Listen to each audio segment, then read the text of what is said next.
इस वक्त हिमाचल प्रदेश में कोरोना वायरस के केसेस में थोड़ा सा इम्प्रूवमेंट आई है। पिछले 2 दिन से हमारे पास कोई भी पॉजिटिव केसेस नहीं आए। इस वक्त 23 केसेस अस्पताल में उपचाराधीन हैं और कुल मिला के 39 केसेस हुए हैं।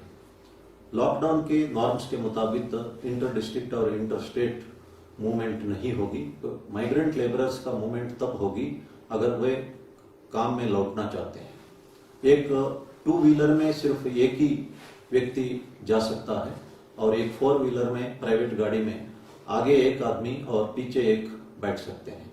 इन नियमों का पालना करना हमारे लिए जरूरी है और मास्क पहनना अनिवार्य है। देश में इस वक्त 18,000 से ऊपर केसेस हुए और 590 डेथ हुए। मास्क पहनने से आपका ड्रॉपलेट्स आपके अंदर ही रहेगा मास्क के, और इसी तरह जो दूसरों के ड्रॉपलेट्स भी उनके मास्क के अंदर ही रहेगा, इसलिए कम्युनिटी ट्रांसमिशन का संभावना कम होगी। न्यूयॉर्क में 2.5 लाख केस और 19,000 लोगों की मृत्यु होने के उपरांत मास्क कंपलसरी किया गया है। इसलिए क्यों ना हम अभी से प्रिकॉशन ले लें और इसको पहने, और पब्लिक प्लेसेस में मास्क ना पहनने पर उचित कार्रवाई की जाएगी और अगर मास्क को सही ढंग से नहीं पहने तब भी पुलिस उचित कार्रवाई करेगी। इसको पालना करना हम सबका फर्ज है। एयर कंडीशनर को अवॉइड करना चाहिए क्योंकि इससे वायरस फैलने का संभावना है। हवा के सामने नहीं बैठना चाहिए और कमरे में अगर इस्तेमाल करना अनिवार्य है तो सफिशिएंट वेंटिलेशन रखना चाहिए। हमारा जो हेल्पलाइन नंबर है 112 नंबर, और इसमें डायल करके एक नंबर दबाने से कंट्रोल रूम कनेक्ट हो जाता है। आपकी कोई भी समस्या अगर होर्डिंग के बारे में, ब्लैक मार्केटिंग के बारे में हो या अन्य शिकायत हो, आप पुलिस को सूचना दे सकते हैं और ये 24 घंटा इसका सर्विस चला हुआ है। आपको मदद करने के लिए हम हमेशा आगे आएंगे। और कुछ सोशल मीडिया में जो मैसेजेस चला हुआ है इस तरह का कि कम्युनल जो इंस्टिगेशन हो रहा है और कम्युनल डिस्क्रिमिनेशन भी हमें देखने को मिला है। जो अस्पताल में हो या राशन शॉप्स में हो या पब्लिक यूटिलिटी सर्विसेज में हो, किसी तरह का डिस्क्रिमिनेशन हम बर्दाश्त नहीं करेंगे और ट्विटर या सोशल मीडिया में किसी तरह का अगर लिखा जाता है उस पर भी हम कार्रवाई करेंगे। जो कोरोना वायरस है वो जाति, धर्म, कास्ट, क्रीड और वीआईपी, कॉमन मैन किसी को भी संक्रमित कर सकता है। इसलिए सोशल डिस्क्रिमिनेशन करना बिल्कुल उचित नहीं है। मैं जो केमिस्ट शॉप्स के ओनर्स से अनुरोध करता हूं कि जो भी खांसी या बुखार का दवाई खरीदते हैं उनका रजिस्टर में नाम, पता और फोन नंबर नोट करके रखें ताकि कॉन्टैक्ट ट्रेसिंग में बाद में हमें इससे मदद मिल सकता है। आप हमेशा अपनी तरफ से जो कुछ हो सकता है वो करिए। लॉकडाउन का नॉर्म्स का पालना करिए और बाकी सरकार अपनी तरफ से जो कुछ हो सकता है कर ही रहा है। God helps those who help themselves. कुछ लोग कहते हैं कि हमें भगवान का भरोसा है, हम लॉकडाउन का कोई नॉर्म्स, सोशल डिस्टेंसिंग का कोई नॉर्म्स या मास्क पहनने का नॉर्म्स हम नहीं पहनेंगे। ये अनुचित होगा। 14वीं शताब्दी में आपने सुना होगा कि ब्लैक डेथ हुआ है। यूरोप के आधा पॉपुलेशन खत्म हुआ था क्योंकि प्लेग के दौरान सब लोग चर्च में इकट्ठा होकर भगवान से प्रार्थना की और रिपेंट की। इस वजह से प्लेग फैल गई और ये फेमस ब्लैक डेथ उसका कॉन्सिक्वेंस था। आज विज्ञान, मेडिसिन और इंफॉर्मेशन बहुत आगे है, इसका हमें सदुपयोग करना चाहिए। जो कुछ निजामुद्दीन के मरकज में हुआ वो संतोषजनक नहीं है।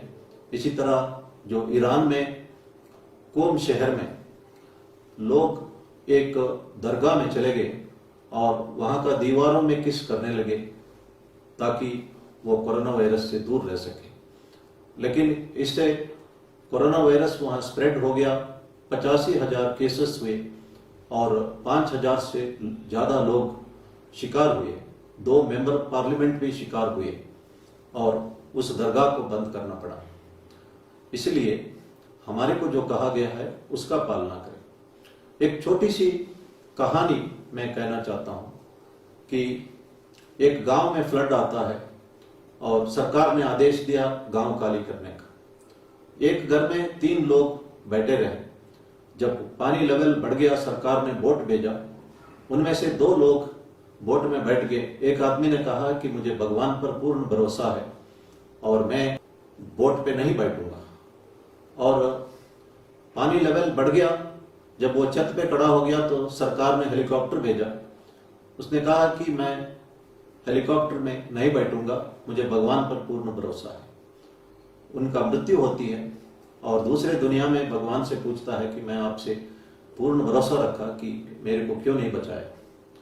भगवान ने कहा कि मैं सरकार द्वारा आपको वार्निंग दिया मकान खाली करने का, मैंने ही सरकार द्वारा आपको बोट भेजा, मैंने ही सरकार द्वारा आपको हेलीकॉप्टर भेजा और मेरी इशारा और अपना अपॉर्चुनिटी आप समझ नहीं सके और इसीलिए उसका कीमत आपको देना पड़ा।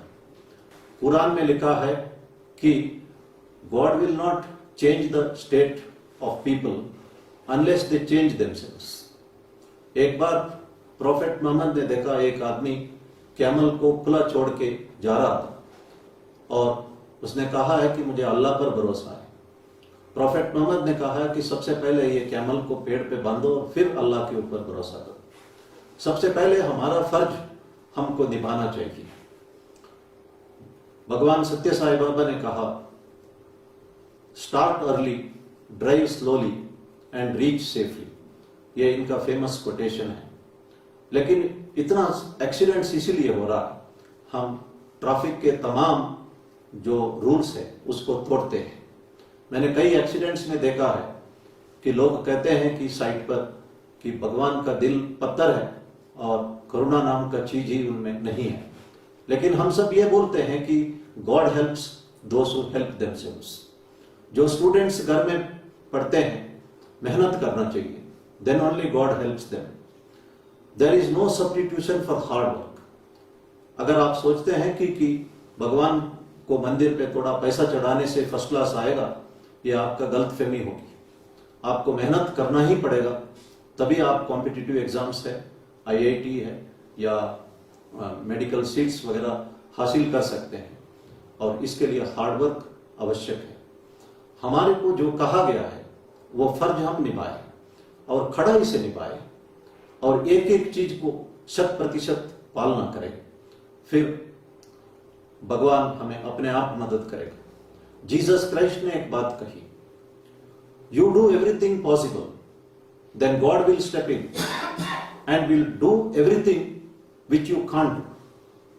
आप अपनी तरफ से जो कुछ हो सकता है करें, उसके बाद भगवान आगे आएंगे और वो सब कुछ करेंगे जो आप नहीं कर सकते।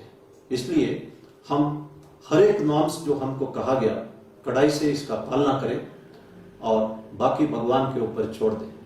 मैं ये बिब्लिकल मैसेज दोबारा कहना चाहता हूं, you do everything that is possible, then God will step in and will do everything which you can't do. धन्यवाद। जय हिंद।